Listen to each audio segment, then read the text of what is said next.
മന്ത്രിയെ കാണാൻ അനുവാദം വാങ്ങിയിട്ടുണ്ടോ എന്ന്. ആരോട്? സന്ദർശകർക്ക് ഇരിക്കാനുള്ളതല്ലേ ഇതൊക്കെ? ഇല്ലെങ്കിൽ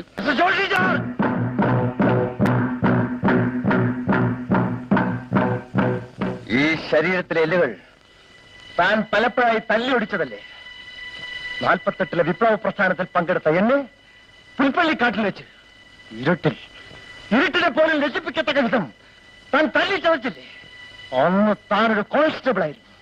54-ലെ മിച്ചഭൂമി സമരം നയിച്ചതിന് കക്കയിൽ ലോക്കപ്പിൽ വെച്ചെന്നെ തേജോവധം ചെയ്തില്ലേ? അന്ന് താനൊരു സബ് ഇൻസ്പെക്ടറായിരുന്നു. അധികാരമോഹികളുടെ ക്രൂരതയ്ക്ക് കൂട്ടുനിന്ന് താൻ പിന്നീട് നേടിയെടുത്തതല്ലേ ചുമലിൽ കാണുന്ന ഈ പുതിയ ചിഹ്നങ്ങൾ? സഖാവ് കൃഷ്ണപിള്ള